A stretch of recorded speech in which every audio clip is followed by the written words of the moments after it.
கும்பகோணத்து பெட்டிக்காளியம்மன் அருளால பாகுபலி பிள்ளையார கேர்ஃபுல்லா இறக்கி வச்சுட்டு வரலட்சுமி வரத பூஜையும் சிறப்பா முடிச்சுட்டு அப்படியே பக்கத்துல இருக்கிற கோயிலுக்கு போலான்னு கிளம்பியாச்சு. கோயில்ல சிவபெருமான தரிசிச்சுட்டு நவகிரகத்தை பிரதட்சணம் பண்ணிட்டு திரும்பி பார்த்தா இந்த பக்கம் ஒரு கல்யாணம் கோலாகலமா நடந்துட்டு இருக்கு, அந்த பக்கம் ஒரு நாட்டிய அரங்கேற்றம். திருப்தியா பார்த்துட்டு வெளியில வந்தப்போ கோலமெல்லாம் போட்டு MDFல ரொம்ப அழகா விளக்கு வைக்கிற மாதிரி மாடம் தசாவதாரம் அஷ்டலட்சுமின்னு 2 விதமான செட்டும் வச்சிருந்தாங்க. அதுல ஒரு செட்டும் அப்படியே ரொம்ப நாளை என் பையன் கிட்ட தலையாட்டி பொம்மையும் வாங்கிட்டேன். பர்ச்சேஸ் முடிக்கிறதுக்குள்ள கபகபன்னு பசி வந்தாச்சு. இந்த பக்கம் பார்த்தா டேஸ்டியான பானிபூரி ஐஸ்கிரீம் வண்டி, அந்த பக்கம் பார்த்தா ஹெல்த்தியான இளநியும் இட்லி கடையும். எல்லாத்தையும் ஒரு பிடி பிடிச்சிட்டு ஃபினிஷிங் டச்சா சூடா டீயும் குடிச்சாச்சு. இதான் சாக்குன்னு எங்க அரும்பாக்கம் 100 ஃபீட் ரோடு வரைக்கும் வந்துட்டோம். விஜய் பார்க் ஹோட்டலுக்கு பக்கத்துல தான் நம்ம JJ மாடர்ன் டிசைன்ஸ் கோலு பொம்மை கடை இருக்கு. வாங்க ஒரு எட்டு பார்த்துட்டு போயிடுவோன்ட்டு உள்ள கூட்டிட்டு வந்துட்டேன்ல.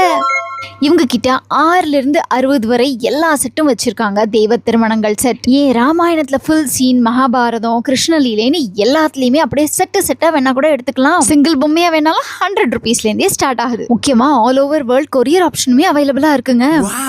இது நாங்க ஐம்பன் சில மாதிரி இருக்குன்னு கேட்டதுக்கு எல்லாமே ஸ்ரீரங்கம், ராஜமன்னார்குடி, கள்ளழகர் இந்த மாதிரி வேற கோயில்கள்ல இருக்கக்கூடிய உற்சவரை எப்படி அலங்காரம் பண்ணியிருக்காங்களோ அதே மாதிரி பேப்பர் மஷ்ல பெயிண்ட் பண்ணியிருக்கோம் அப்படின்னு சொல்லி அசத்திட்டாங்க.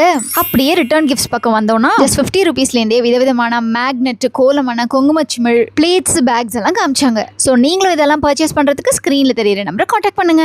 அதெல்லாம் சரி, இவங்க 2 பேருக்கு நடுவில் இருந்த ஞானப்பழ சண்டையை யார் தீர்த்து வச்சா?